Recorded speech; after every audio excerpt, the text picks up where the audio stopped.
दोस्तों, एक बार फिर से स्वागत है आपके अपने यूट्यूब चैनल स्टडी साइकोलॉजी में। और मैं आपका दोस्त, आपका मेंटर अमित कुमार लेकर आया हूँ एक नया सेशन जिसमें हम जानेंगे कि प्राचीन भारतीय स्रोत क्या थे। उससे पहले हमने पिछली क्लास में डिस्कस किया था कि जो प्राचीन भारतीय इतिहास है वो हमने कितने वर्गों में बांटा था और वहाँ से क्या क्या जानकारियाँ प्राप्त हुई, तथा इसके बाद हमने भारत को जो विभिन्न नामों से संज्ञा दी है उनके विषय में भी जाना था। तो आइए शुरू करते हैं आज की क्लास, प्राचीन भारतीय इतिहास के स्रोत। इसमें सबसे पहले हम प्राचीन भारतीय इतिहास के जो स्रोत हैं उन्हें हम 3 भागों में विभाजित करते हैं, जिसमें सबसे पहला है साहित्यिक स्रोत, दूसरा है पुरातात्विक स्रोत, तीसरा है विदेशी यात्रियों का विवरण। जिसमें हम साहित्यिक स्रोत में भी 2 तरह के स्रोत प्राप्त करेंगे। सबसे पहले है धार्मिक स्रोत, दूसरा है धर्मनिरपेक्ष स्रोत। धार्मिक स्रोतों में वे पुस्तकें या वे ग्रंथ आते हैं जो हमारे प्राचीन काल से किसी पार्टिकुलर धर्म से रिलेटेड हैं, जैसा कि बौद्ध ग्रंथ, जैन ग्रंथ इत्यादि। उसी प्रकार से धर्मनिरपेक्ष साक्ष्यों में हमें यह पता पड़ता है जो हमारी पुरानी सामाजिक और सांस्कृतिक जो नीतियाँ थीं उनके विषय में, तथा विभिन्न कालों के बारे में, जैसे कि मौर्य काल आदि इत्यादि के बारे में हम जानेंगे। तो सबसे पहले धार्मिक साक्ष्य के बारे में चर्चा करते हैं। इसमें क्या होता है कि वेद, वेदांग, उपनिषद, आरण्यक, ब्राह्मण, पुराण, रामायण, महाभारत इत्यादि। इसके बाद बहुत सारे स्रोत भी हैं, जिसमें हम पहले डिस्कस करेंगे वेद को। इसमें 4 वेद होते हैं। पहला है ऋग्वेद, जिसे हम ऋचाओं का संग्रह कहते हैं। दूसरा यजुर्वेद, जिसे हम यज्ञानुष्ठान करते हैं।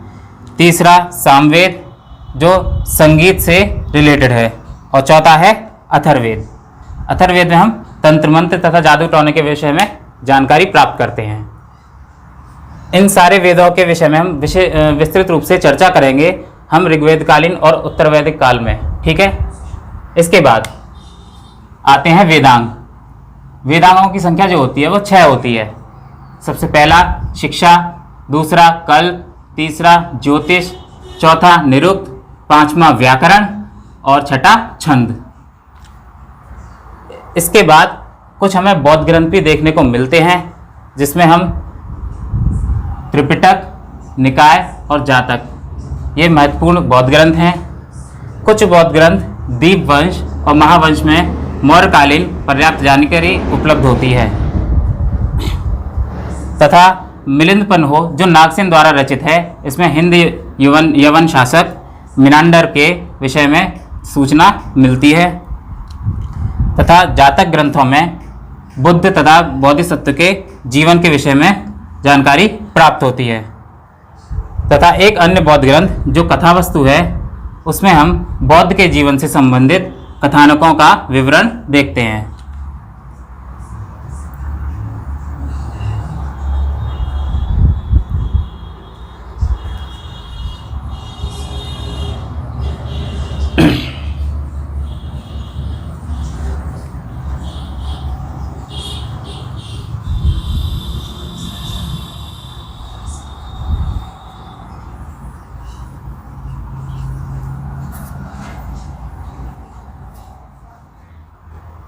इसके बाद हम जानेंगे कि जैन साहित्य हैं उनमें हमें क्या क्या देखने को मिलता है। सबसे पहला जैन साहित्यों को हम आगम बोलते हैं। इनमें जो सबसे महत्वपूर्ण ग्रंथ है वो है अंग, जिनकी संख्या 12 होती है। जैन आगमों का वर्तमान स्वरूप वल्लभी के में आयोजित जैन संगति में प्रदान किया गया है। जो वल्लभी में जैन संगति की गई थी उसमें। दूसरा, जैन ग्रंथों में परिशिष्ट पर्वन, भद्रबाहु चरित, आचरांग सूत्र, भगवती सूत्र, कल्प सूत्र आदि से अनेक ऐतिहासिक सामग्रियां देखने को मिलती हैं। उसके बाद जैन ग्रंथ भगवती सूत्र में स्वामी महावीर के जीवन का एवं 16 महाजनपदों का विवरण देखने को। अब बात करते हैं हमारे दूसरे साक्ष्य धर्मनिरपेक्ष साक्ष्य की।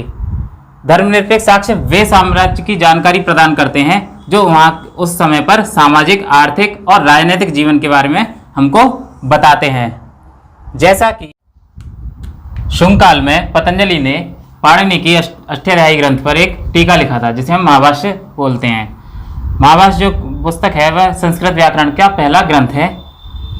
दूसरा, कौटिल्य द्वारा रचित अर्थशास्त्र में मौर्यकालीन सामाजिक दशा का वर्णन देखने को मिलता है। और कल्लड़ की जो राजतरंगिणी ग्रंथ है उसमें हमें कश्मीर वर्णन देखने को मिलता है।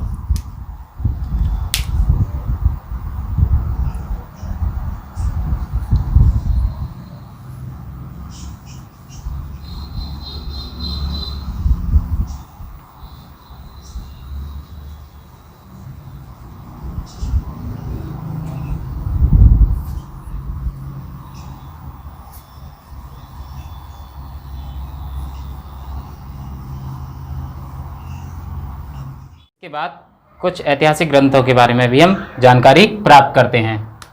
इसमें पहला है कथा सरित सागर, जो कि सोमदेव जी ने लिखा है। दूसरा, बृहत कथा मंजरी, जो कि हेमेंद्र जी ने लिखा है। तीसरा, दशकुमार चरित, जो कि दांडी जी ने लिखा है। इससे अगला मृच्छकटिकम, जो कि शूद्रक जी ने लिखा है। इसके अगला हर्षचरित, जो कि बाणभट्ट जी ने लिखा है। अगला गौड़वाहो, जो कि वागपत जी ने लिखा है। फिर आता है विक्रम देव चरित, जो कि विल्लड़ जी ने लिखा है। और इसके अन्य ग्रंथ और भी हैं, जैसा कि रामचरित, जो कि हेमेंद्र जी ने लिखा है। कुमारपाल चरित, जयसिंह जी ने लिखा है। पृथ्वीराज विजय, जयानक जी ने लिखा है। इससे अगला प्रबंध कोश, जो कि राजशेखर जी ने लिखा है। इसके बाद प्रबंध चिंतामणि, जो कि मेरुतुंग जी ने लिखा है। और वसंत विलास, जो कि बालचंद्र जी ने लिखा है। ये सारे हमारे महत्वपूर्ण ग्रंथ हैं, जो हमें समय समय पर विभिन्न कालों के बारे में और उनकी संस्कृति के बारे में जानकारी उपलब्ध कराते हैं, जो कि हम अगले कक्षा में हम डिस्कस करेंगे विशेष बात से। जो हमारी अगली हेडिंग है वो है प्राकृतिक साक्ष्य। तो प्राकृतिक साक्ष्य जो है वो हमारे लिए महत्वपूर्ण क्यों है? क्योंकि यह समय समय पर जो विभिन्न काल आए हैं हमारे, जैसे कि मौर्यकालीन, बौद्धकालीन और मुगल काल, इसके बारे में हम समय समय पर जो जानकारी प्राप्त होती हैं, जैसे कि कला, साहित्य, सिक्के, अभिलेख, ये सभी हमारे उस समय की जो संस्कृतियाँ थीं उसके बारे में जानकारी उपलब्ध कराते हैं।